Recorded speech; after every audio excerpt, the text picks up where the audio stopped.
Hi everyone. तो ये कहानी है ज़ीशिंग की, जिसकी कि पूरी दुनिया सिर्फ और सिर्फ उसकी मॉम ही थी। वो उनसे बहुत ज़्यादा लव किया करता था। एक दिन अचानक ही इनकी ज़िंदगी में एंट्री हुई इसके डैड की मिस्ट्रेस काउर हुई और उनके बेटे की, जो कि ना सिर्फ इस पे बहुत ज़्यादा जुल्म किया करती थी। उन्होंने इसकी मॉम को भी मेंटल हॉस्पिटल भिजवा के उनकी कंपनी के कुछ शेयर्स अपने नाम करवा लिए थे। और फिर ऐसे ही एक दिन इसकी आंखों के सामने ही उन्होंने इसकी मॉम का कत्ल कर दिया।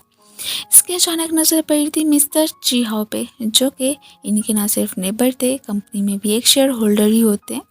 तब से इसने फैसला कर लिया था कि मैं अपनी मॉम की डेथ का बदला मिस्टर ची हाओ और गाओरुई दोनों से ही लेके रहूँगा। हालांकि मिसेस गाओरुई ने इसे भी मारने की कोशिश की थी, बट तब नैनी ने इसे बचा लिया था और हमेशा ही याद दिलाती रहती हैं कि कैसे तुमने अपनी मॉम की मौत का बदला नहीं भूलना है, उन्हें सबक सिखाना है। जिन लोगों ने तुम्हारे साथ बुरा किया था, इसे तो अपना घर और अपनी मॉम की कंपनी उन लोगों से वापस ही चाहिए होती है। इसका हार्ट भी नैनी ने एक स्टोन का ही बना के रख दिया ताकि उनके लिए कोई भी रहमदिली मत दिखाना। नेक्स्ट डे हमें जी हाओ की फ्यूनरल का सीन दिखाया जाता है। मिंगजू, जो कि उनकी इकलौती बेटी है, बहुत ज़्यादा ही दुखी लग रही थी और अचानक ही हमारे हीरो की भी इस फ्यूनरल में एंट्री होती है, और वो भी रेड रोजेस के साथ। और सबको कॉन्ग्रेचुलेट ही बोल रहा था कि शुक्र है कि ये मर गया। ये सुनते ही मिंगजू को गुस्सा आ जाता है कि तुम कौन हो और उनके बारे में ऐसे कैसे कह सकते हो। वेल, ये खुद को शाओ लैंग कह के ही सबके सामने इंट्रोड्यूस करवाता है, और ये भी कि मैं अब कंपनी का ही होने वाला न्यू डायरेक्टर हूँ। अब इसने इसके डैड के कुछ शेयर्स अपने नाम करवा लिए थे। अब ये सब कुछ देखते ही मिंगजू को गुस्सा आ जाता है। वो तो अब इसका हाथ पकड़ लेता है कि तुम्हें जो भी कहना है कह सकती हो, लेकिन फ़िलहाल तो अब जिसने भी यहाँ पे मॉर्न वगैरह करने की कोशिश की, वो तो पक्का पक्का मेरा दुश्मन होगा। और बस इसको ही यहाँ पे नीचे गिराता हुआ अपने आदमियों के साथ ही सीधा अपने घर के बाहर पहुँचता है। फाइनली इसने अपनी मॉम का घर भी इन लोगों से वापस ले लिया था, जहाँ पे कि इसकी और इसकी मॉम की काफ़ी सारी यादें जुड़ी होती हैं। इसने तो मिंगजू को घर से बाहर ही निकाल दिया होता है कि ये मेरा घर है और तुम्हें यहाँ पे रहने की ज़रूरत नहीं है। वो बहुत ज़्यादा ही अपसेट हो गई थी। एक तो उसने अपने डैड को खो दिया था और ऊपर से इसे घर से भी बाहर निकाल दिया होता है। रात को अचानक ही रेन हो रही होती है और इसकी नज़र पड़ती है कि जैसे कि मिंगजू तो यहाँ से गई ही नहीं है, तो इधर ही बैठी हुई थी। ये छाता लेके उसके पास पहुँचता है। वो तो यही कह रही होती है कि प्लीज़ मुझे इस घर में रहने दो, आप जो भी करने को बोलेंगे मैं वही करने को तैयार हूँ। वो भी कह देता है कि ठीक है, मुझे तुम चाहिए हो, क्या खुद को मेरे हवाले कर सकते हो। तो ये भी मान गई थी कि हाँ बिल्कुल। ये सुन के ही हमारा हीरो स्माइल ही करने लगा था कि वाह तुम्हें तो बहुत जल्दी है, और फिर इसे उठाता हुआ वहाँ से लेके चलता ही बनता है। अब जैसे मैडम मैन नैनी को पता चला था कि तुमने अपनी दुश्मन की बेटी को घर में लाने की इजाज़त दे, तो दे भी कैसे दिया? क्या तुम्हें नहीं पता है कि उसके डैड ने तुम्हारी मोम को मारा था? ये कह देता है कि नहीं, ऐसी बात नहीं है, मैं उस पर सिंपैथी थोड़ी ना दिखा रहा हूँ, बल्कि मैंने तो अपना बदला लेने के लिए ही उसे अपने घर में रहने की इजाज़त दी है। जो चीज़ें मैंने बर्दाश्त की थी वो मिंगजू को भी करनी पड़ेंगी। बचपन में ये भी तो मिंगजू को जानता था, काफ़ी अच्छे फ्रेंड्स हुआ करते थे, बट अब उसके डैड की वजह से ही ये तो मिंगजू का भी दुश्मन ही बन गया होता है। अब हालांकि इसने ऑर्डर दिया था कि मिंगजू के स्टफ़ को तो इस घर से फेंकवा ही दिया जाए, लेकिन वो शिकायत लेके पहुंची होती है कि मुझे अगर घर में रहने की इजाज़त दे दी है तो मेरा सामान यहाँ पे क्यों नहीं रखा जा सकता। वो तो इसका सामान नीचे फेंकना शुरू कर देता है कि इसमें ऐसी है भी क्या इंपॉर्टेंट चीज़ है जिसकी कि तुम इतनी केयर कर रही हो। अपना टेडी बेयर लेने के चक्कर में ना सिर्फ ये खुद पूल में गिरती है, इसने जीशिंग को भी गिरा ही दिया था। वो उस पर गुस्सा कर रहा होता है कि खुद को क्या समझती हो। वह जैसे इसे पॉइंट आउट करता है तो ये भी आगे से थप्पड़ मार देती है, और इस थप्पड़ का बदला लेने के लिए वो इसे फोर्सफुली किस करने लगा था। ये दोबारा से थप्पड़ मार देती है कि ऐसा करने की तुम्हारी हिम्मत भी कैसे हुई। वो इसका हाथ पकड़ लेता है कि देखो, अगर तुम कंटिन्यूसली ऐसे ही करती रहो तो मैं तुम्हें किस करता ही रहूँगा। अब खुद ही सोच लो कि आगे क्या करना है तुमने। और वो भी अपना टेडी बियर लेती हुई वहाँ से चली ही जाती है। गाँव रूही का परेशानी के मारे बुरा हाल अपने बेटे से ही डिस्कस कर रही होती हैं कि इतनी मुश्किलों से ही तो ची हाओ से जान छूटी थी, अब ये शाओ लैंग कहाँ से आ गया, पता नहीं वो कौन है, उसकी इन्वेस्टिगेशन करवाओ। और बाकी रही बात मिंगजू की, तो उसके नाम जो शेयर्स हैं वो भी हर हाल में हमें अपने नाम करवाने हैं, तो हो सकता है कि हमें चेयरमैन की सीट मिल जाए। सो तुम्हें सिर्फ और सिर्फ उसके दिल में अपनी जगह बनानी है। कुछ इंस्ट्रक्शंस वगैरह तो उन्होंने अपने बेटे को दे ही दी थी। अगले हीला में मिंजू घर की सफाई कर रही होती है तो हमारा हीरो आ जाता है कि ये इतनी मासूम सी शक्ल क्यों बना रही हो, क्या तुम्हें मेरी सिंपैथी चाहिए कि इस तरह से तुम्हें यहाँ पे कोई भी काम नहीं करने दिया जाएगा। तो मैडम मैन कह देती हैं कि नहीं, इसे घर की सफाइयाँ वगैरह करने के लिए मैंने ही बोला था। अब जैसे अपना सामान अपने रूम में रख रही थी तो इसकी नज़र अपने डैड की फ़ोटो पे भी पड़ जाती है। उन्हें काफ़ी ज़्यादा मिस कर रही थी। अब तभी नैनी आ जाती हैं जो कि इसके सामान के साथ साथ इसके डैड की फ़ोटो को भी फाड़ने ही लग गई होती हैं कि तुम्हें अपने डैड की ये सारी चीज़ें यहाँ पे रखने की ज़रूरत नहीं है। यही देखते देखते ही बस हमारा हीरो आ गया था कि यहाँ पे आखिर को चल क्या रहा है। अब जैसे अपने सामान को प्रोटेक्ट कर रही थी तो उसकी नज़र पड़ती है कि मिंजू के तो हाथ पे चोट लगी हुई है। फिलहाल तो वो यहाँ का मामला संभालने के बाद ही नैनी को लेता हुआ वहाँ से चलता बनता है। ये तो अपने डैड की फ़ोटो को लेके ही बहुत ज़्यादा ही इमोशनल हो जाती है। नैनी तो बेसमेंट में आके पुरानी मेमोरीज में ही खो जाती हैं कि कैसे मिसेस गाओरुई बेचारे जीशिंग को इस रूम में लॉक कर दिया करती थी। वो बेचारा रोता और चिल्लाता रह जाता था कि मुझे बाहर निकालो, बट कभी भी उन्होंने ऐसा किया ही नहीं था। तभी तो इन्हें ज़्यादा गुस्सा था कि ये सारी चीज़ें उन्होंने अपनी आंखों के सामने देखी थी। और मिस्टर ची हाउ की भी हिम्मत कैसे हुई थी, वो जिशिंग की मॉम को कैसे मार सकते थे। तभी ही उनका बदला वो उनकी बेटी मिंगजू से ही ले रही होती हैं। जिशिंग ने तो देख लिया था कि कैसे उसके हाथ पे चोट आई थी, सो इसलिए मिंगजू को बुला के मेडिसिन दे देता है। ये हैरान हो रही होती है कि ये पत्थर दिल इंसान क्या इतना रहम दिल भी हो सकता है। काफ़ी ज़्यादा इन्वेस्टिगेशन करने के बावजूद भी इन्हें शाओलैंग की डिटेल्स वगैरह नहीं मिल पाई थी। फिर भी इन्होंने हार नहीं मानी थी कि उसका इस कंपनी में आने का जो भी रीज़न है वो मैं हर हाल में मालूम करके रहूँगी। इनके सामने तो वो शाओलैंग न्यू आइडेंटिटी के साथ ही आया था ना। अब वो जीशिंग है, इस बारे में इन मैडम को तो बिल्कुल भी पता नहीं चलता। रात को शेयर होल्डर्स की पार्टी का अरेंज कर दिया था न्यू डायरेक्टर जो अपॉइंट हुआ था, इसलिए ही सबको अपने ही रूल्स वगैरह के बारे में बताता है। और ये भी कहता है कि ये जो फॉर्मर चेयरमैन की बेटी है आज के दिन आपको ही सर्व करेंगी।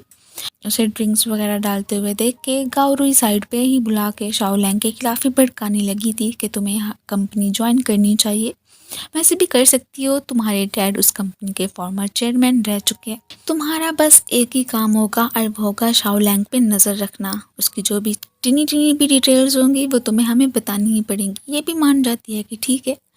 अब हमें पता चलता है कि इसी जगह पे ही इन मैडम ने जिशिंग की मोम को मारा था। मीन कि उसके पीछे मिस्टर चिहाओ का कोई कसूर नहीं था, बल्कि सारा किया दरा तो इन्हीं मैडम का ही होता है। मैं यहाँ पे देख के तो ऊपर से शाओलैंग की भी एंट्री हो गई थी, जो कि इनसे पूछ रहा होता है कि वैसे आप इस घर को छोड़ के क्यों गई थी, अगर दोबारा से आना चाहती हैं। आपको तो दिल करता ही होगा कि दोबारा से इस घर में आके राज करूं। तो वो कह देती हैं कि बिल्कुल भी नहीं, ना पहले मुझे इस घर में रहने का शौक था और ना अब है। बस इसकी बातों को इग्नोर करके वहाँ से चलती ही बनती हैं। अब मॉम के कहने के अकॉर्डिंग वो तो इसके क्लोज आने की कोशिश कर ही रहा होता है कि तभी मिंजूस के पास से इसे तो हमारे हीरो ने आके दूर कर दिया था। और वो इसका हाथ पकड़ के साइड पे लेके आ जाता है कि क्या तुम्हें नहीं पता है कि कैसे ली तुम्हें हैरेस करने की कोशिश कर रहा था। तो ये भी कह देती है कि उसका तो मुझे नहीं पता है, लेकिन हाँ अब जो तुम कर रहे हो इसका मैं क्या ही मतलब समझूं। अब ये फ़ौरन से ही साइड पे हो जाता है और उसे ली से दूर रहने को ही बोलने लगा था। गाओरुई और ली को देख देख के मैडम मैन का तो गुस्से के मारे बुरा हाल हो ही जाता है। उन्होंने पर्सनली भी इनके खिलाफ इन्वेस्टिगेशन करना स्टार्ट कर ही दी थी कि कोई एविडेंसेस मिले और इन लोगों को मैं जेल में ही पहुंचवा दूं। नेक्स्ट ही मिंगजू की कंपनी में एंट्री हो ही गई थी। खैर उसके इरादे तो डिज़ाइन डिपार्टमेंट में काम करने के थे, लेकिन हमारे हीरो ने उसे अपने असिस्टेंट बना लिया होता है। ये भी खुशी खुशी मानी गई थी कि ठीक है। वैसे भी मिसेस गौरी ने कहा था कि इसकी छोटी छोटी डिटेल्स के बारे में उन्हें बताना है, तो ऐसा ठीक है, तो मैं हर वक्त इसके साथ रहूँगी, जो भी बातें होंगी उन्हें बता दिया करूँगी। अब इसे पार्टी में जाना था तो अपनी ड्रेसिंग वगैरह इससे सेट करवा लेता है, ये भी कर ही देती है। अब यही कहने लगी थी कि रात को ज़्यादा ड्रिंक मत करना, मतलब कि वो आपकी सेहत के लिए अच्छा नहीं होगा। ये हैरान होते हैं कि क्या इसे मेरी चिंता है। खैर रात को ये ड्रंक हालत में ही अपने घर के बाहर पहुंचता है। असिस्टेंट रोई तो इसे यहाँ पे छोड़ के वहाँ से चले ही गए थे और इसकी नज़रें तो फिलहाल मिंगजू के रूम पर ही टिकी होती हैं। ये सारी अपनी पास्ट की मेमोरीज में खो गया था कि कैसे बचपन में मिंगजू और ये दोनों बेस्ट फ्रेंड हुआ करते थे। इसके साथ ही अपनी सारी मेमोरीज शेयर करता था। जब इसकी मॉम को गाओरुई ने मेंटल हॉस्पिटल भेजा था तो पीछे से मिंगजू ने ही इसका ख्याल रखा था। अगर इसकी मॉम चली गई थी तो इसकी हार्ट में लाइट बन के मिंगजू ही आई थी। लेकिन अब जी हाओ उसके डैड ने ही इसकी मॉम को मारा था, तो वो अपने दिल में अब उसको लेके बिल्कुल भी फीलिंग्स डेवलप नहीं करना चाहता था कि मैंने हर हाल में उसके डैड का उससे बदला लेना ही लेना है। अब जी जैसे ही आती है देखती है कि क्या मेरे रूम में ये साहब कैसे पहुंच आए हैं, तो वो गुस्सा ही करने लगी थी। ये हैरान होता है कि मुझे नहीं पता था ये तुम्हारा रूम है। यार कोई नहीं है, मैं यहाँ से चला जाता हूँ। और फिर अचानक देखते हैं कि कैसे ये तो मिसेस गाउरोई से ही बात कर रही थी, इसे ली का भी मैसेज आया हुआ था। अब गुस्सा करने लग जाता है कि ओ तो मेरे क्लोज आने के लिए ही तुमने कंपनी ज्वाइन किया और तुम इन लोगों के साथ मिली हुई हो। मैंने नहीं सोचा था कि तुम ऐसी भी निकलोगी। और बस गुस्सा निकालने के लिए इसे उसी बेसमेंट में लॉक कर देता है जहाँ पे कि खुद किसी ज़माने गाउरी ने इसे किया था। और बाहर ही बैठ के अपने पास्ट की मेमोरीज में ही खो गया था कि कैसे उसे अंधेरे से डर लगता था और वो चीखता चिल्लाता रह जाता था कि मुझे यहाँ से बाहर निकालो। फिर एक दिन ऐसे ही मिंगजू ने आके इसकी मदद कर दी थी। अब टेडी बियर भी उसने इसे दे दिया था कि तुम इसे अपने पास रख सकते हो, और हक करके तसल्ली भी देने ही लगी थी। अब यही सारी बातें याद करते करते वो भी अचानक ही डोर ओपन करके इसके पास ही आ गया होता है और इसे उठा के रूम में ही लेके आया था। अब इसे रोता हुआ देख के तसल्ली तो देना चाह रहा होता है, बट ये साइड पे हो जाती है। यार ऐसे कहीं ना कहीं तो इसके दिल में भी उसे लेके तो फीलिंग्स थी ही सही। ऊपर ऊपर से चाहे जितना ही खड़ूस बनने की कोशिश करता, लेकिन जो मिंगजू ने इसे सपोर्ट किया था इस बात को तो वो कभी भी नज़रअंदाज नहीं कर सकता था। बाद में ही तो मैडम मैन भी इसे याद दिलाती ही रहती हैं कि तुम्हें हर हाल में उनके लिए अपने दिल में कोई भी जज्बात डेवलप नहीं करनी है, बस अपनी मोम का बदला लेना है। ये भी सोच लेता है कि हाँ बिल्कुल ऐसा ही करूँगा। नेक्स्ट डे कंपनी में इसे यही कह रही होती हैं कि कुछ ही दिनों में वोटिंग होने वाली है कि कौन कंपनी का चेयरमैन बनेगा। अगर तुम भी उसमें पार्टिसिपेट करना चाहती हो तो बिल्कुल कर सकती हो।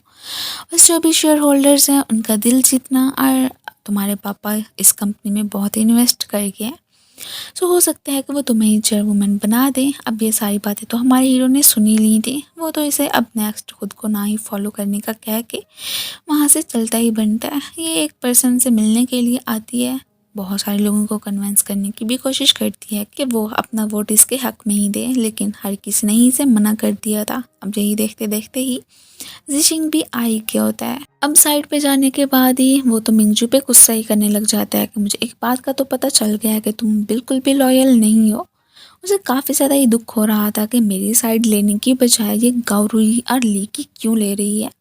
सो नेक्स्ट ही वोटिंग का दिन आ गया होता है, लेकिन सारे ही वोट तो हमारे हीरो के हक में ही देते हैं। सो इस तरह से ही कंपनी का चेयरमैन वही बनता है। इस बात से गाउरुई तो अफसुर्दा ही हो गई थी कि ये क्या बात हुई।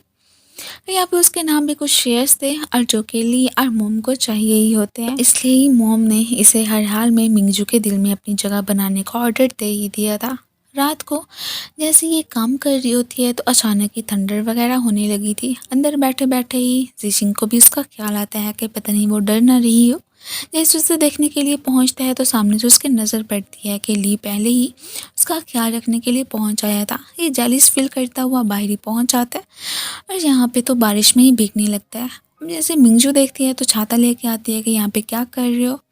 ये अपने इमोशंस पे कंट्रोल नहीं कर पाता है और बस जेलिसी में ही आके उसे फोर्सफुली किस करने लगा था। वो फिर से इसे थप्पड़ मारती हुई वहाँ से चली जाती है कि तुम आखिर को खुद को क्या समझते हो। पहले तो उसके मुंह से निकल जाता है कि मुझसे बर्दाश्त नहीं हो रहा है, मैं तुम्हें बहुत ज़्यादा ही पसंद करने लगा हूँ। और फिर बड़ी मुश्किलों से ये बात को संभाल लेता है।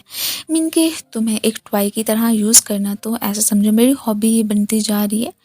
वो अब दोबारा से उस पर गुस्सा करते हुए वहाँ से चली ही जाती है कि क्या तुम मेरे बारे में ऐसे सोचते हो। नेक्स्ट ही वो इसे रेडी होने का ही बोलने लगा था। एक ड्रेस भी दी होती है कि मैंने आज रात पार्टी में जाना है और तुम ज़रूर मेरे साथ चलोगी। वो जैसे ही रेडी होके आती है तो काफ़ी ज़्यादा ही प्रीटी लग रही थी। आज के दिन ही वो सबके सामने ही इसे अपनी फियांसी जो कह के इंट्रोड्यूस करवाने वाला था। अब इस पार्टी में तो एक प्रोजेक्ट की बात करने के लिए हमारा हीरो आया था और इधर ही गाउरुई मैडम भी पहुंची होती हैं क्योंकि वही वाला प्रोजेक्ट उन्हें भी चाहिए होता है। अब कुछ लड़कियां तो मिंगजू को देख के बातें बनाना स्टार्ट कर देती हैं कि ये तो बहुत ही शेमलेस है। हालांकि इसे शाओलियांग ने अपने घर से बाहर निकाल भी दिया था, लेकिन ये निकली ही नहीं। कैसे ये एक आदमी के घर में रह रही है, चिपकी हुई है, वहाँ से जाती ही नहीं है।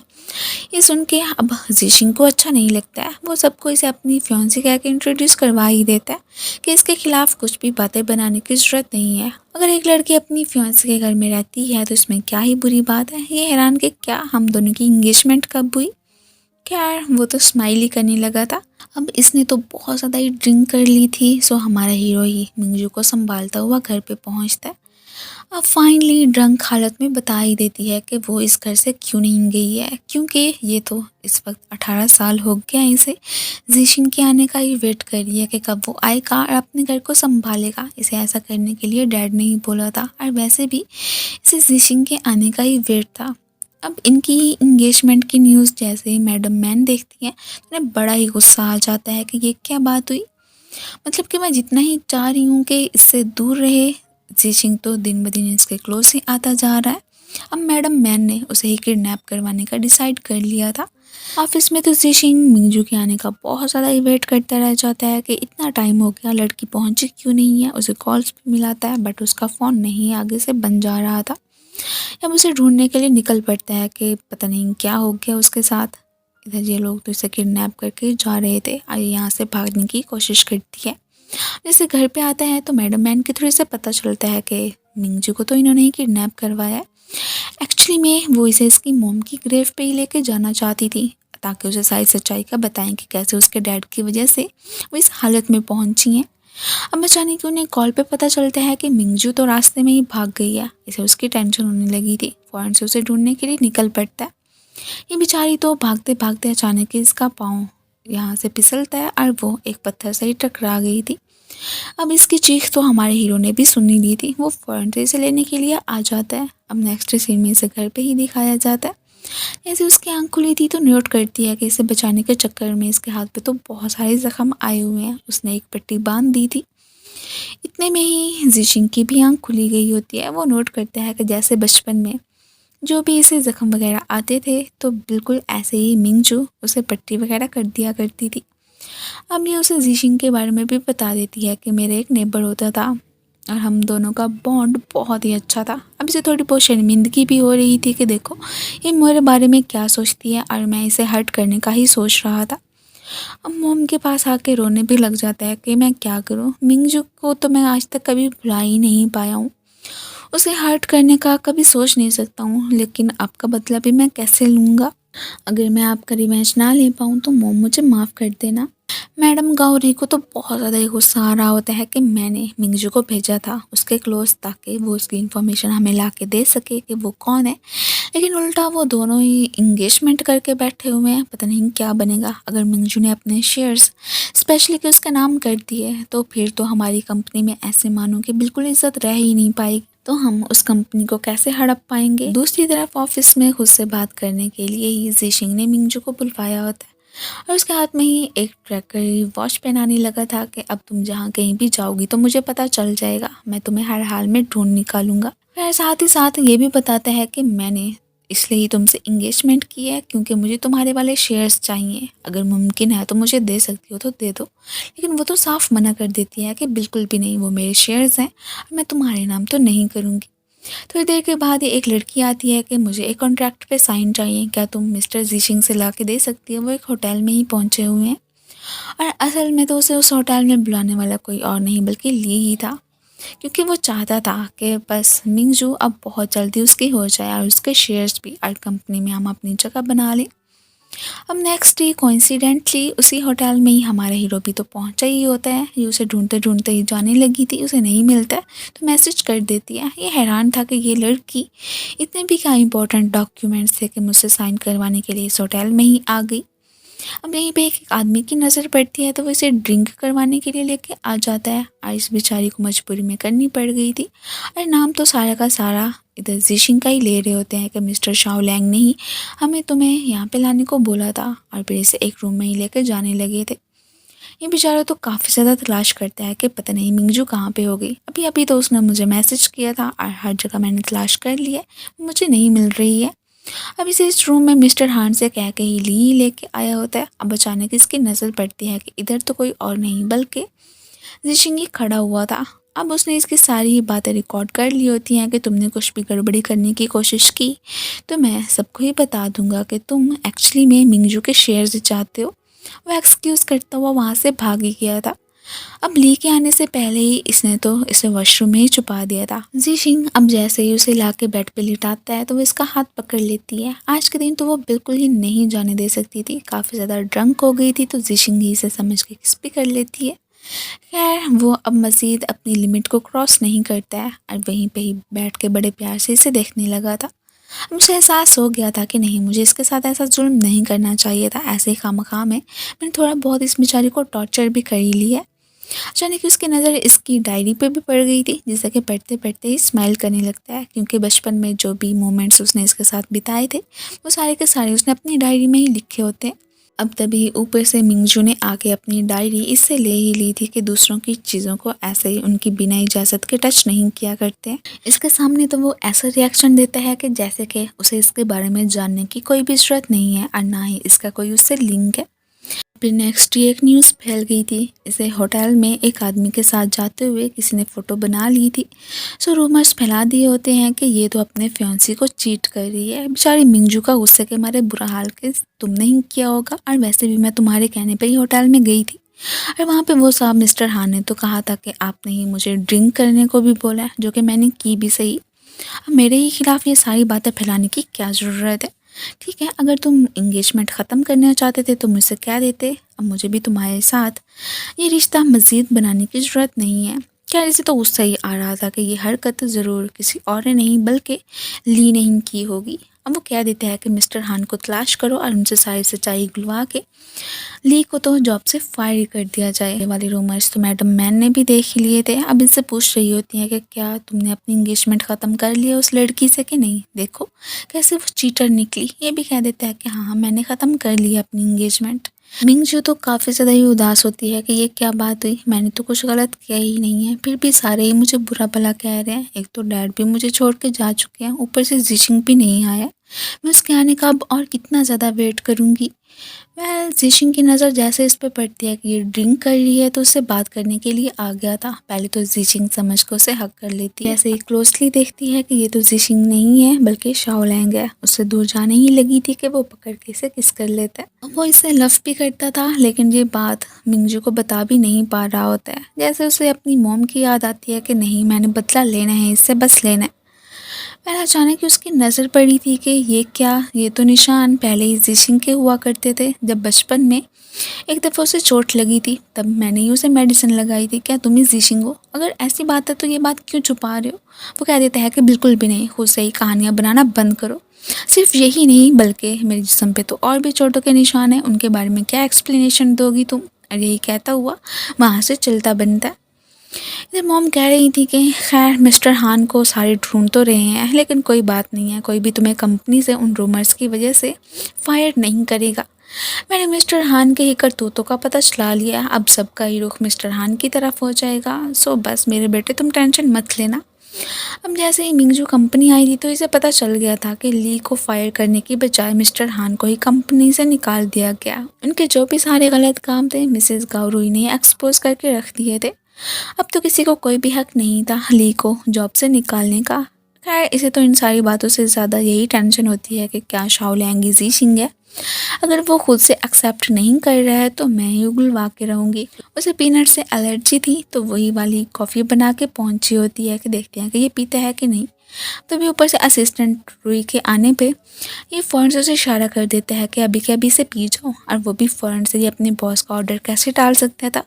ये उदास हो जाती है कि ओह नो, अब तो पता नहीं चल पाया, अब नेक्स्ट मैं क्या करूँगी, कैसे पता चलाऊँ।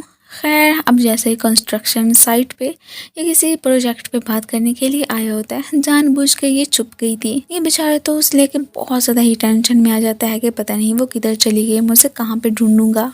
और अचानक ही एक रूम में से इसे मिंगजू के ही चिल्लाने की आवाज़ आने लगी थी और उसे देखने के लिए वहाँ पे पहुँच आया होता है।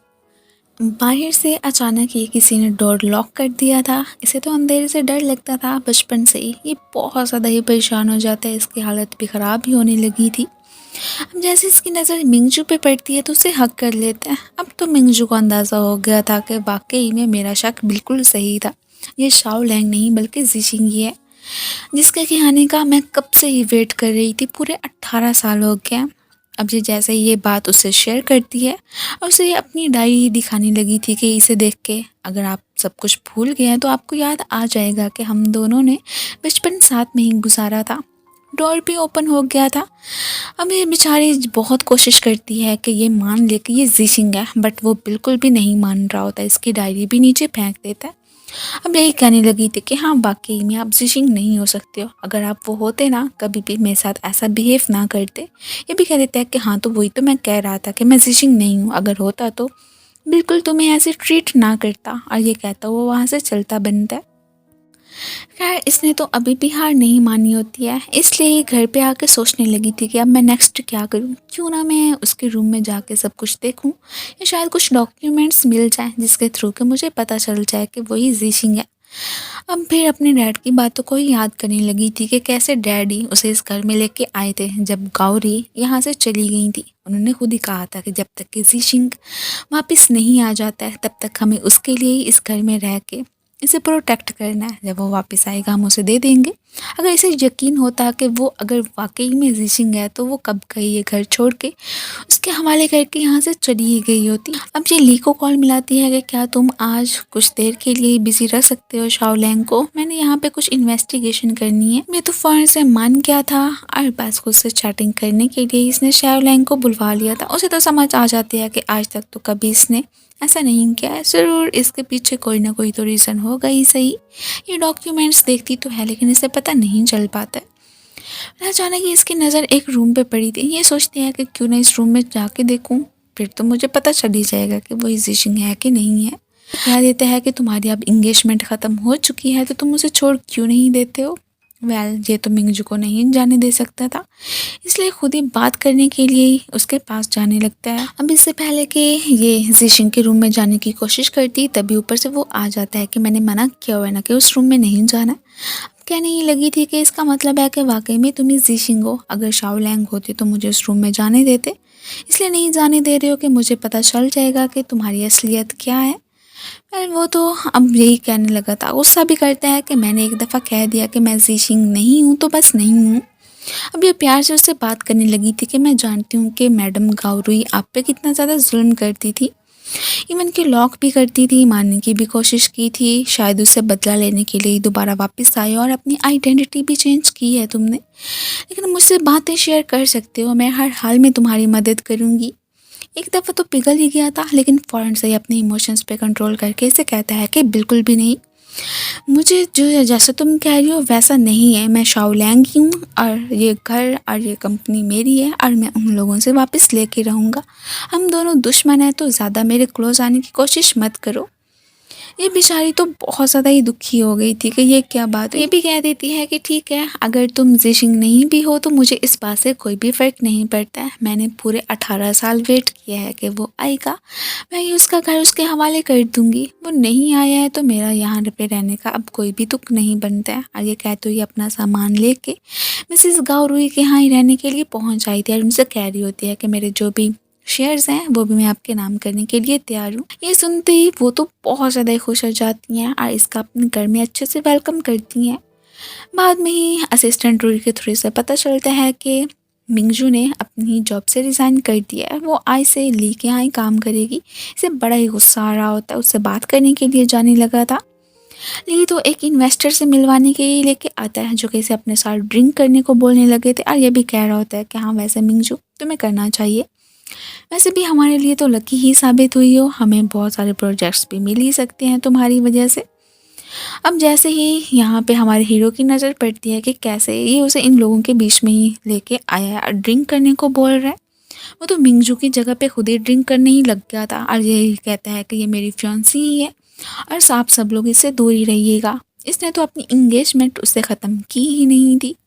उसे लेके जैसे ही बाहर आता है कि तुम्हें उस ली के साथ तो यहाँ पे आना ही नहीं चाहिए था, कि तुम्हें नहीं पता है कि वो जिस पर्सन के साथ मिलवाने के लिए आया है वो एक घटिया शख्स है, उसे सिर्फ और सिर्फ अपने ही मुनाफा चाहिए। ये भी कह देती है कि ठीक है अगर वो लोग मुझे यहाँ पे हैरास कर रहे थे तो यहाँ पे आप क्या कर रहे हो। खैर इसने तो उसका हाथ जोर से ही पकड़ा हुआ था, वो भी फिर छोड़ देता है और अपोलोजाइज भी करने लगा था। तो मैं बस जज्बाती हो गया था तो इसलिए तुम्हारा हाथ पकड़ के बाहर आ गया, ये तुझसे रिश्ता नहीं रखना चाहती थी। आखिर को इसने कबूल जो नहीं किया था कि यही जिशिंग है, इसलिए ही नाराज़ होती है फिर वहाँ से चली जाती है। बाद में ये कंपनी में ही आके बहुत ज़्यादा ही ड्रिंक कर लेता है और रोने भी लगा था कि हालांकि ये नहीं चाहता है कि मिंगजू इससे दूर जाए, उससे काफ़ी ज़्यादा लव जो करता है, लेकिन क्या करे, अब अपनी मॉम का बदला लेने की खातिर इसे वो सब कुछ करना पड़ रहा है और वैसे भी वो उसके दुश्मन की बेटी है तो ये उसके प्यार में इतना कैसे पड़ सकता है। फाइनली इसने अपने दिल पे पत्थर रख ही लिया था कि मुझे उसके बारे में अब बिल्कुल भी नहीं सोचना है। यहाँ पे ये मैडम तो दोबारा से ही कोई चाल चल ही रही होती हैं। अब जानबूझ के ही इन्होंने ही ली से कहा था कि उस इन्वेस्टर से ही मिलवाने के लिए वो उस मैडम को लेके जाए मिंगजू को। मिंगजू के शेयर्स तो इन्होंने अपने नाम करवा लिए थे। अब फिर से इस एक और लड़की लीसा के बारे में बता रही होती हैं कि वो मिस्टर जियांग की बेटी है, एक बिजनेसमैन है। अगर तुमने उसके दिल में अपनी जगह बना ली तो हो सकता है कि हमें प्रॉफिट मिलेगा और जो उनकी इन्वेस्टमेंट होगी उनके सहारे ही हम कंपनी में अपना दावा बोल देंगे, सारे लोग हमारी ही बातें मानेंगे। इन्हें एक प्रोजेक्ट में काफ़ी ज़्यादा लॉस हुआ था, मुझे गुस्सा करने के लिए आ जाती है इस पे कि तुम बस सोते ही रहना।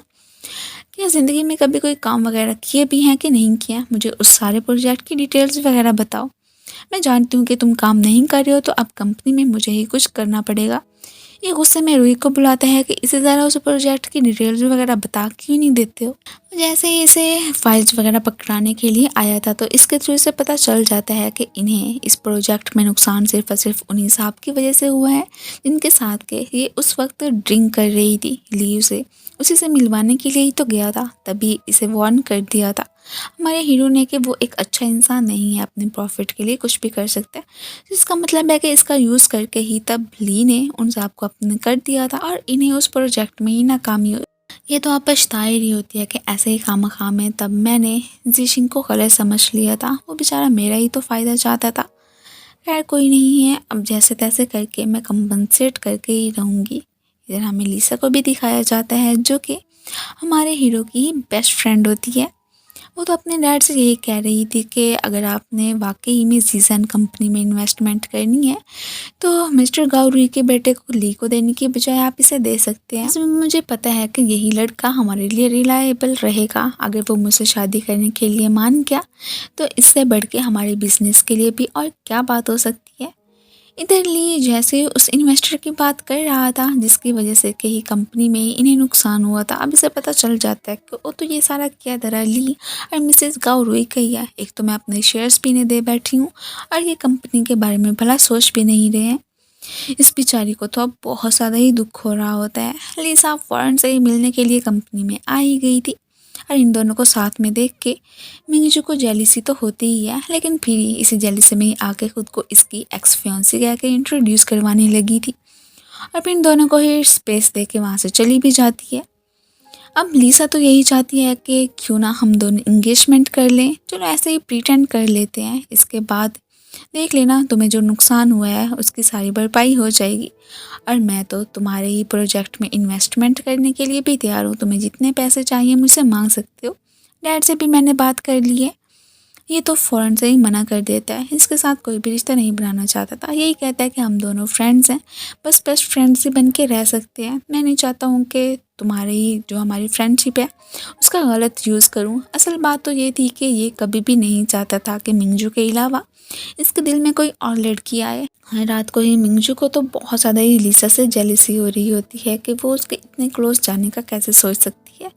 यार फिर खुद को ही काम डाउन रहने को ही बोलने लगी थी। फिलहाल तो इसे उस बंदे का पता चलाना था जो कि इनका सारा पैसा ही लेके यहाँ से भाग रहा था। उसे फॉलो करते हुए आती तो है लेकिन तभी उस बंदे ने इसे यहाँ पे बेहोश ही कर दिया था और एक जगह पे बंद कर दिया होता है और गैस का लीकेज कर दिया था कि थोड़ी देर में इसकी डेथ हो जाएगी, तो अच्छा ही है, इससे जान छूटेगी। थोड़ी देर में ही जिशिंग को पता चल गया था कि किस बंदे की वजह से इन्हें नुकसान हुआ और वो कहाँ पे इनका पैसा लेके भाग रहा है। ये उस जगह पे आता है और अचानक इसकी नज़र मिंगजू के फ़ोन पे पड़ गई थी।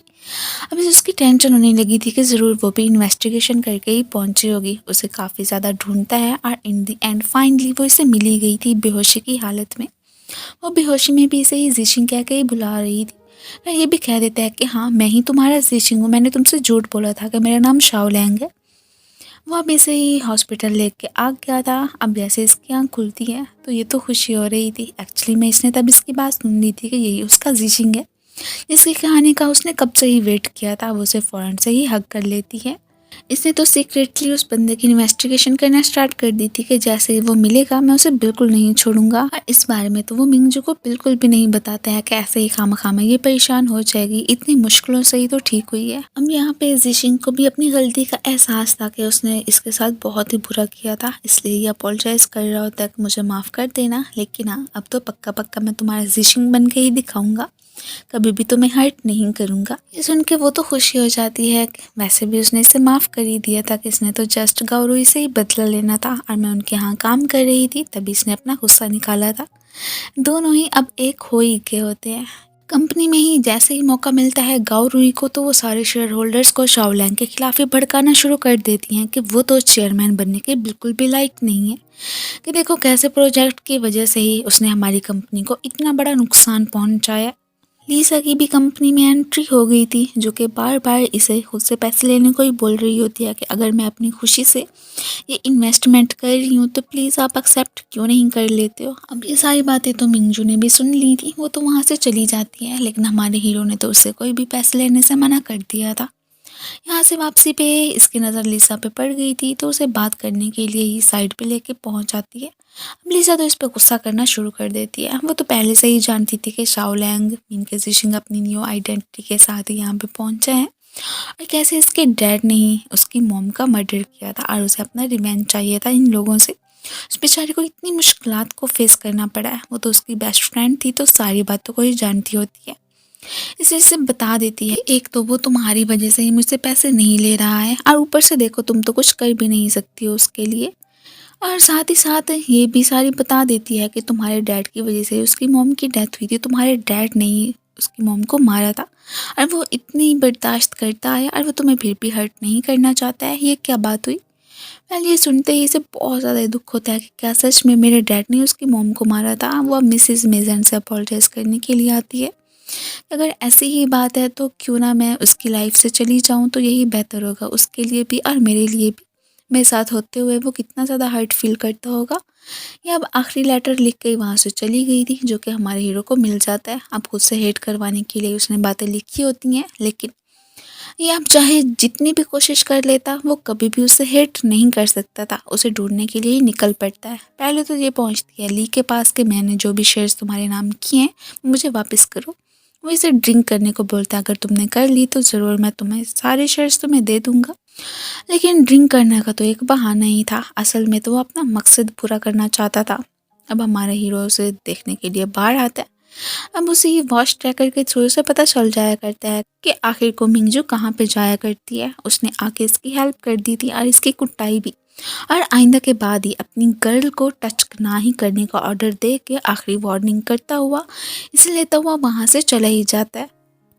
अब उसने तो इसे ड्रिंक में ड्रग्स वगैरह भी मिला के दे ही दी थी, तो इसी वजह से इसकी हालत बहुत ज़्यादा ही ख़राब हो जाती है। अब खुद पे तो कंट्रोल कर ही नहीं पा रही थी। हालांकि वो इसे शॉवर के नीचे भी लेके आता है, बट ना ड्रग्स का असर नहीं जा रहा था। अब बस दोनों इधर इंटीमेट हो जाते हैं और यहाँ पे हमें इनका रोमांटिक सा सीन ही दिखाया जाता है। अगले दिन जैसे ही पहले मिंगजू की आँख खुलती है तो वो बड़े प्यार से हमारे हीरो को देखने लगी थी। अब जैसे ही अपनी आंखें खोलता है तो फिर थोड़ा बहुत शर्मा भी जाती है। अब जैसे ही फील करती है कि ये तो काफ़ी ज़्यादा हॉट दिख रहा है। मीन के शायद इसे फीवर हो सकता है, मेडिसिन लेने के लिए जाना चाहती थी, बट वो रोक देता है कि वो तो बहुत ज़्यादा बिटर होती है, मैं इस वक्त मेडिसिन नहीं लेना चाहता हूँ। अब जो उसे चाहिए था फाइनली वो उसे मिल गया था। अब कंपनी आते हैं। फिलहाल वो अपने रिश्ते के बारे में ये किसी को भी नहीं बताना चाहती थी। वो भी कह देता है कि ठीक है, लेकिन हाँ आइंदा के बाद ना ली से दूर रहना, वो तुम्हें नुकसान पहुंचा सकता है। ये भी ओके कहते हुए वहाँ से चली ही गई थी। अब ये फिर नेक्स्ट मैडम मैन के पास आता है। उनके अप्रूवल की तो इसे ज़रूरत थी ही सही, कि मुझे जितना पता चला है कि उस सब में मिंगजू का तो कोई कसूर नहीं था, उसके डैडी थे ना, वो तो कभी भी ऐसा करने का सोच भी नहीं सकती है। और वैसे भी उसने इतना ज़्यादा ख्याल रखा है, 18 साल वेट किया मेरे वापस आने का और इस घर को प्रोटेक्ट भी करती आई है। प्लीज़ क्या आप उसे माफ़ नहीं कर सकती हैं। तो मैडम मैन भी कह देती हैं कि ठीक है, अब तुम बड़े हो गए हो, अपने फैसले खुद ले सकते हो, मैं कौन होती हूँ कुछ भी कहने वाली। उसके साथ चाहे जो करो, रिश्ता बनाओ या रिश्ता तोड़ो, मुझे कोई भी फ़र्क नहीं पड़ता है। इधर ली इसे कॉल करता है कि वाकई में अगर तुम चाहती हो कि तुम्हें शेयर्स वापस मिले तो मैं जिस जगह पे तुम्हें आने को बोल रहा हूँ वहाँ पे आ जाना। मिंगजू को तो वो शेयर्स वापस चाहिए थे क्योंकि वो जिशिंग को देना चाहती थी, इसलिए उसे मिलने के लिए वहाँ से चलती बनती है। थोड़ी देर में जैसे ही अब जिशिंग उससे मिलने के लिए पहुँचता है तो सामने से उसकी नज़र ली पे पड़ती है, जो कि बहुत ज़्यादा ही खुश लग रहा था। और इसे एक एग्रीमेंट पे साइन करने को ही बोल रहा होता है कि वाकई में अगर तुम चाहते हो कि मैं तुम्हारी गर्ल को कोई नुकसान ना पहुँचाऊँ, उसकी किडनैपिंग की वीडियो दिखा दी होती है। ये कहता है कि इस एग्रीमेंट पे साइन करो, इस कंपनी का चेयरमैन तो सिर्फ और सिर्फ मैं ही बनना चाहिए। ये बेचारी खुद से भागने की कोशिश करती है, इवन के काफ़ी हद तक कामयाब हो ही गई थी, लेकिन अचानक ही इसका पाँव फिसलता है तो सीधी पानी में ही जा गिरी थी। हमारा हीरो भी इसे देखता हुआ पहुंच आया था और उसने इसे पानी से निकाल ही लिया होता है। अब उसने तो फैसला कर लिया था कि अब बहुत ज़्यादा हो गया, गाओ रुई और ली दोनों ही चलो मुझे नुकसान पहुंचा रहे हैं वो कोई बात नहीं है, लेकिन वो लोग तो इसे हर्ट करने का सोच भी कैसे सकते हैं, उन्हें तो मैं कभी भी माफ़ नहीं करूँगा। यार इसने स्पेशली के खुद ही हुई से कह दिया था कि देखो अब जो भी उनके खिलाफ मनी लॉन्ड्रिंग का केस है, जो भी एविडेंसेस निकाल सकते हो निकाल लो, उन्हें तो इस वक्त मैं जेल ही देखना चाहता हूँ। से ही मिंगजू को होश आया था तो वो इसके पास ही पहुँच आई होती है, यही कह रही थी कि मैं चाहती हूँ कि अपना ये जो भी रिवेंज वाला मामला है ना उसे साइड पे रखो, इन सबको छोड़ क्यों नहीं देते हो, वो तुम्हें भी तो नुकसान पहुंचा सकते हैं ना, हम दोनों को ना अब अपनी लाइफ साथ में हैप्पी गुजारनी चाहिए। वो भी कह देता है कि ठीक है जैसा तुम कह रही हो मैं बिल्कुल वैसा ही करूँगा, लेकिन असल में तो मन में उसने उन लोगों से बदला लेने का ही डिसाइड कर लिया था। फिलहाल इसके सामने वो शो नहीं करवाता है। नेक्स्ट ली तो बहुत ज़्यादा ही खुश दिखाई दे रहा होता है कि फाइनली मुझे इस कंपनी का चेयरमैन बनने का मौका मिल जाएगा। तभी हमारे हीरो ही पुलिस को लेके आ जाता है कि तुमने जो तब उसे नुकसान पहुंचाने की कोशिश की थी, मतलब कि मिंगजू को किडनैप करवाया था, उसकी सज़ा तो तुम्हें भुगतनी ही पड़ेगी, और भी एविडेंसेस इकट्ठे करने के बाद ही ये साहब तो सीधा जेल में ही जाते हैं। और यहाँ पे इसकी मोम का गुस्से के मारे बुरा हाल कि ये मेरे बेटे के साथ ऐसे कैसे कर सकता है, इन सब से तो मैं निमट लूँगी जैसे कि इसकी मोम से निपटा था, इवन के मिस्टर ची हाउ से भी, वो भी उनकी साइड ही जो लेते थे। अब रूही तो हर वक्त इसे चिपका ही रहता है, कहीं भी नहीं जाता है कि ये बॉस का ऑर्डर है। खैर ये बेचारी तो बहुत ज़्यादा ही परेशान हो जाती है। अब एक बहाने से सीधा अपने लॉन में पहुंच ही आई थी। अब जैसे ही ऊपर से जिशिंग को आते हुए देखती है तो फ़ौरन से उसे हक कर लेती है कि मैं कब से तुम्हारे आने का ही वेट कर रही थी। पहले से तो उसने प्रॉमिस कर लिया था कि एक दफ़ा मैं अपने सारे दुश्मनों से निमट लूँ, उसके बाद ही हम दोनों साथ में ही घूमने फिरने भी जाया करेंगे। ठीक है तुम्हारी जो भी विशेष होंगी मैं वो सारी की सारी पूरी करूँगा। ये भी मानी गई थी। मैडम मैन तो गाँव रूही के घर ही पहुँच आई होती है। अब ये भी कहने ही लगी थी कि तुम क्या समझती थी कि तुमसे कोई भी रिवेंज नहीं ले पाएगा, और इवन कि तुमने तब जिशिंग को मार दिया था, नहीं शाओ लैंगी जिशिंग है। ये सुनते ही उनके सर पे तो एक बॉम्ब फूटता है कि तभी मैं कहूँ कि वो आते ही हमें नुकसान क्यों पहुँचाने की कोशिश कर रहा है। खैर कोई नहीं है, जैसे कि मैंने उसकी मॉम को मारा था और उसे मारने की कोशिश की थी, वैसे ही मैं तुम्हें और उसे भी मार ही दूंगी। तुम दोनों कुछ भी मेरा नहीं बिगाड़ सकते हो, और ना ही जिशिंग की मॉम मेरा कुछ बिगाड़ पाई थी। मैडम मैन को तो सबसे बड़ा धचका ये लगता है कि मिस्टर ची हाओ ने तो जिशिंग की मॉम को मारा ही नहीं था, बल्कि उसके पीछे भी इनका ही हाथ था। हालांकि वो बेचारा तो कहता रहा था इसे कि ये बहुत ही गलत काम किया है तुमने, इस बात की तो पनिशमेंट तुम्हें मिल के रहेगी। और स्पेशली कि ये बताती हैं कि जब मैंने जिशिंग को पानी में डुबो के मारने की कोशिश की तब भी वो उसे बचाने के लिए पहुंचे थे, लेकिन तब तक काफ़ी ज़्यादा लेट हो गई थी। उन्होंने मुझ पर गुस्सा किया था कि इस सारी बात का बदला तो वो ज़रूर मुझसे लेके रहेंगे, लेकिन देखो मैंने क्या किया, मिस्टर चिहाओ को ही मार दिया, और अब तो ये कंपनी मेरी हो ही जाएगी, तुम सबको ठिकाने पे लगा गए। ये सुनते ही मैडम मैन को गुस्सा आ जाता है, वो इसका गला तो पकड़ती है, लेकिन इन साहिबा ने तो सही धक्का दे दिया था और यही कह रही होती हैं कि तुम लोगों के पास तो कोई भी एविडेंसेस नहीं है, इस तरह से कैसे मुझे जेल पहुंचाओगे। और ऐसे ही खुश होती हुई वहाँ से चली ही गई थी। पे तो उन्हें इसी बात का ही गिल्ट फील हो रहा होता कि ऐसे ही खामखा मैं मिंगजू को ही गलत समझती रही कि उसके डैड ने ये सारा किया धरा था, लेकिन नहीं मुझे ऐसा नहीं करना चाहिए था। खैर कोई नहीं है, मिंगजू से तो मैं माफ़ी मांग दूंगी, लेकिन इन मैडम से तो हम हर हाल में निमट के रहेंगे। जिशिंग ने मिंगजू के साथ जो कुछ भी किया था इस बात का उसे काफ़ी ज़्यादा ही अफसोस होता है, पछता भी रहा था और ये भी कहता है कि मैं मिंगजू को बिल्कुल भी डिज़र्व नहीं करता हूँ। खैर इसने तो उसे छोड़ने का फैसला कर लिया था, लेकिन मिंगजू नहीं मानने वाली होती है कि मैं तुमसे बहुत ज़्यादा ही लव करने लगी हूँ। नहीं चाहती हूँ कि कभी भी तुम मुझे छोड़ के जाओ, और वैसे भी मैं तुम्हें ब्लेम नहीं करती हूँ। तुमने जो कुछ भी किया अपना रिवेंज लेने के लिए ही, आखिर को मेरे डैड की वजह से ही तुम्हारी मॉम की डेथ हुई थी। लेकिन प्लीज़, अब बड़ों ने जो भी किया था उस बात का बदला मुझसे तो मत लेना ना। मैं तुमसे काफ़ी ज़्यादा लव करती हूँ, तो मैं कभी भी छोड़ने का नहीं सोच सकती हूँ। खैर ये भी मान जाता है कि ठीक है, नहीं छोड़ूंगा। रात को ही इसने मैडम मैन की रेसिपीज़ में से एक सूप बनाया था, जो कि हमारे हीरो को तो काफ़ी ज़्यादा पसंद आता है। यही देखते देखते ही ऊपर से मैडम मैन की भी एंट्री हो ही गई थी। वो भी अपने ही दिल पे गिल्ट का बोझ लेके ही आई होती हैं कि मिंगजू के साथ जो भी किया मैंने भी गलत ही किया था। इसे रॉन्ग समझा कि इसके डैड ने ही जिशिंग के ही मॉम को मारने की कोशिश की थी, लेकिन रियलिटी में तो ऐसा नहीं था। ये तो उनसे बहुत अच्छे से पेश आती है। उन्हें वो सूप ट्राई करने को ही बोलने लगी थी। वो वाकई में करती हैं कि ये तो बिल्कुल मेरी तरह ही बना है, और साथ ही साथ इनके रिलेशनशिप को भी उन्होंने अप्रूव कर दिया था। ये तो काफ़ी ज़्यादा ही खुश लग रहे होते हैं कि शुक्र है कि अब मैडम मैन तो हमारे साथ ही है ना। दूसरी तरफ ही हमें गाउरुई को दिखाया जाता है, जो कि एक पर्सन से मिलने के लिए आई थी। अब इनकी बातों के थ्रू ही हमें पता चलता है कि आज तक जो कुछ भी होता आया है उसके पीछे यही मास्टरमाइंड है। ये खुद ही जीसन की कंपनी हथियाना चाहते थे। सो गाउरुई को जानबूझ के ही उन्होंने उनकी फैमिली में भेजा, ताकि ना सिर्फ मैडम मीसेन मीन के जीशिंग की मॉम को मारा जाए, बल्कि उनकी कंपनी को ही ये अपने नाम कर ले उन सब का खात्मा करने के बाद। अब ये कह रही होती हैं कि आपको मेरी मदद करनी पड़ेगी। एक तो मेरा बेटा जेल में है, मैं उसे कैसे बचाऊं। ये तो फ़ौरन से ही हेल्प करने के लिए तैयार हो जाते हैं, और एक आदमी को ही हायर कर लेते हैं कि इसे जो काम भी करने को बोलोगी ये तुम्हारा फ़ौरन से ही कर देगा। वो खुश हो जाती हैं। अब हमें बीच पे ही जिशिंग और मिंगजू को ही दिखाया जाता है। ये बिल्कुल उसी जगह पे ही आए थे जहाँ पे कि कभी साइकिलिंग किया करते थे।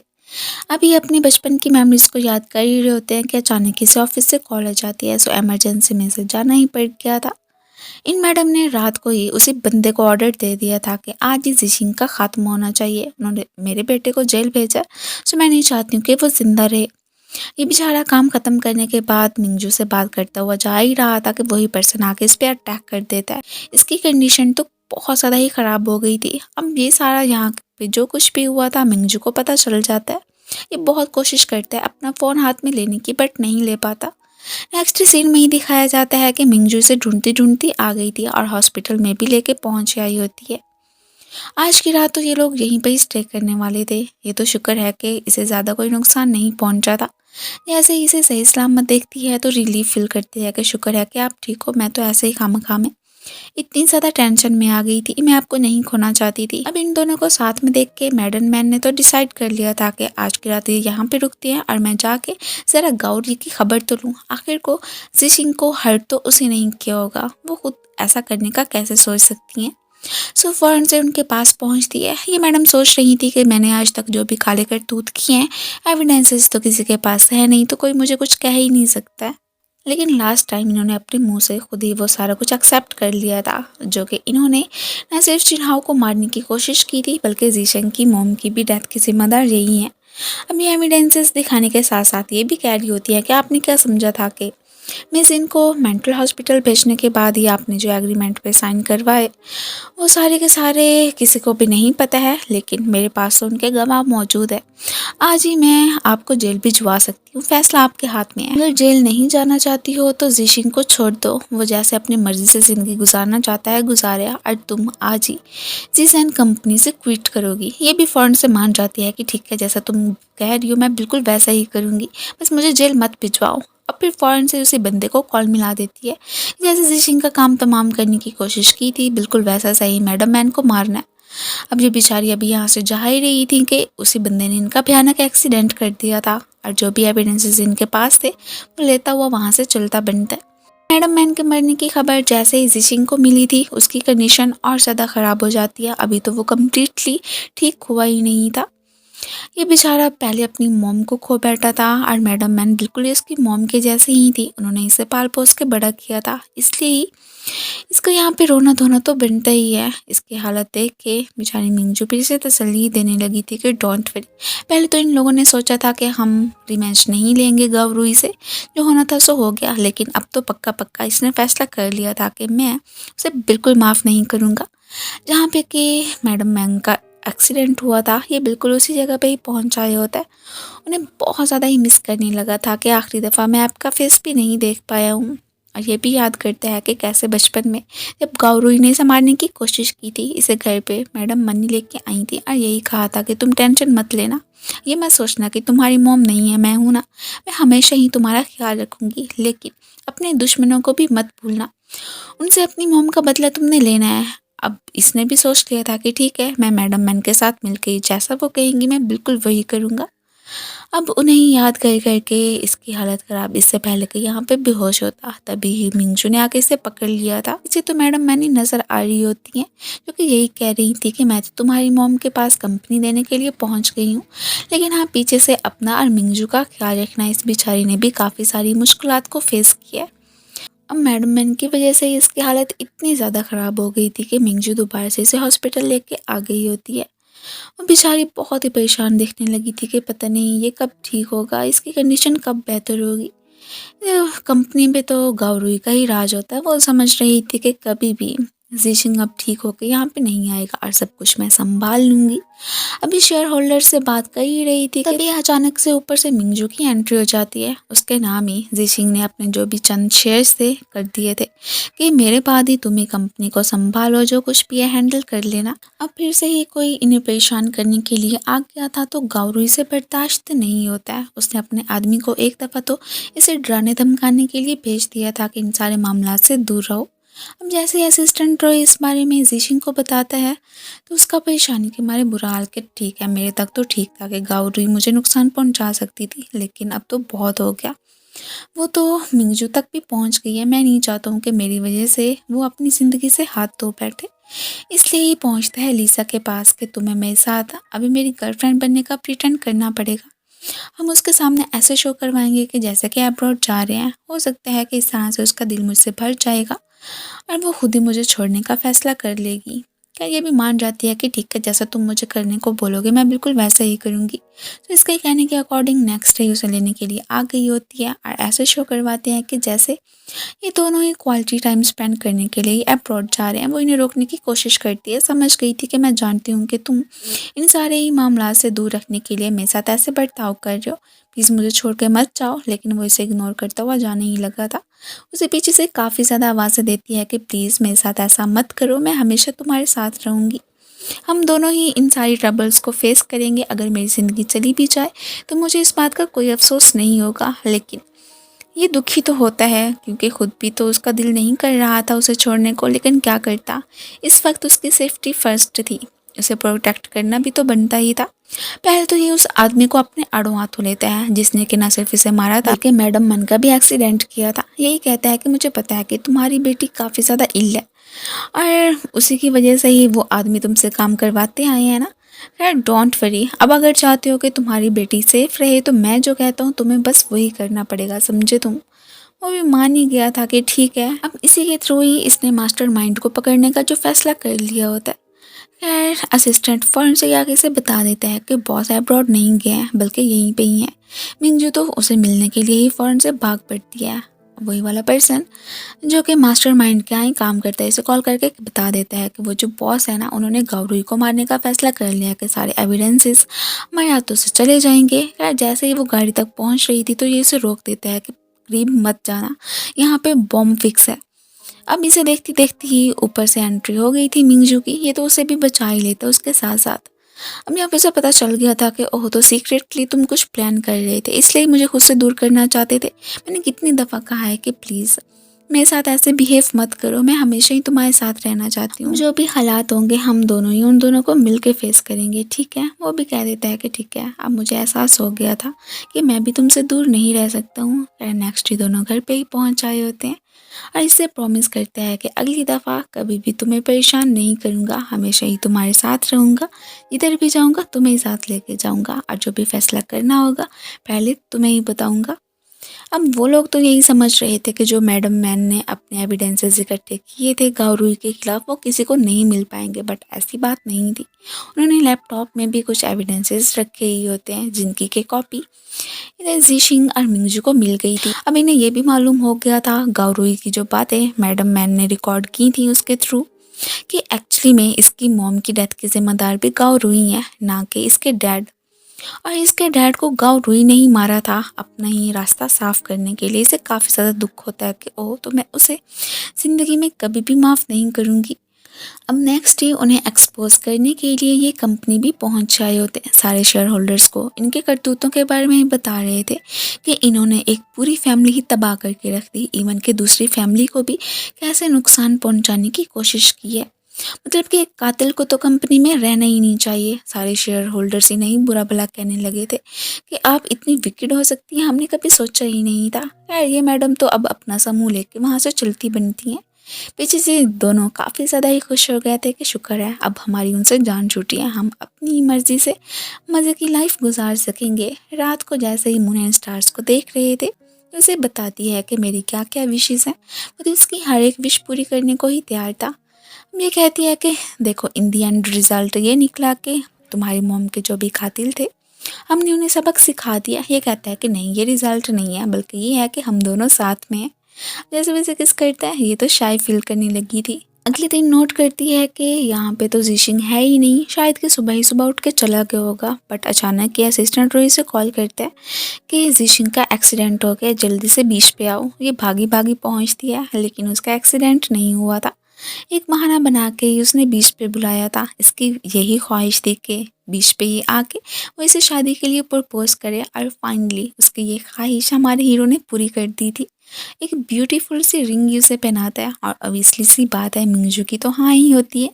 दोनों बहुत ज़्यादा ही खुश लग रहे होते हैं। अब ये कहने लगा था कि इसके बाद तुम्हारी जो और भी विश है मुझे बता सकती हो, मैं ज़रूर पूरी करने की कोशिश करूँगा। इन दोनों को यहाँ पे हंसते मुस्कुराते हुए देख के गाउरू इसे तो बर्दाश्त नहीं होता है कि मुझे तो डिस्ट्रैक्ट कर दिया, और ये कैसे हैप्पी लाइफ गुजार रहे हैं, इन्हें तो मैं कभी खुश नहीं रहने दूंगी। ये जैसे ही विश करती है कि मैं तो यहाँ पे कुछ खाना चाहती हूँ, वो लेने के लिए चला गया था और पीछे से ही गाउरू ने इसे किडनैप कर लिया था।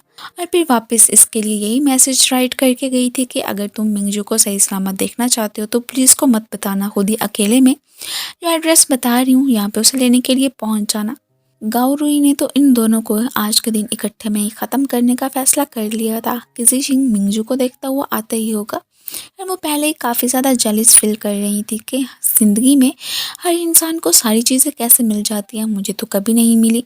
ये तो जिशिंग की मॉम से काफ़ी ज़्यादा जेलिस होती हैं कि उन्हें इतना अच्छा बेटा मिला, और कंपनी भी और घर भी।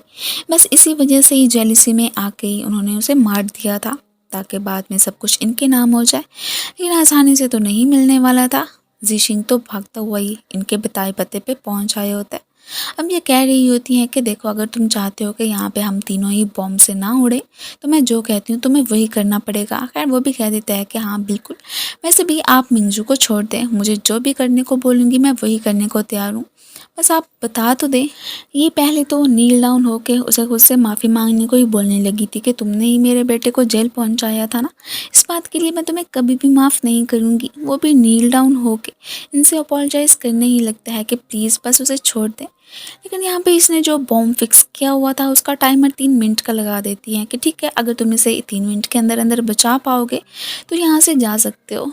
अब मिंगजू तो बहुत ज़्यादा कह रही होती है कि तुम यहाँ से चले जाओ, अगर मैं मरती हूँ तो मरने दो, लेकिन इतनी आसानी से ये उसे छोड़ के कैसे जा सकता था।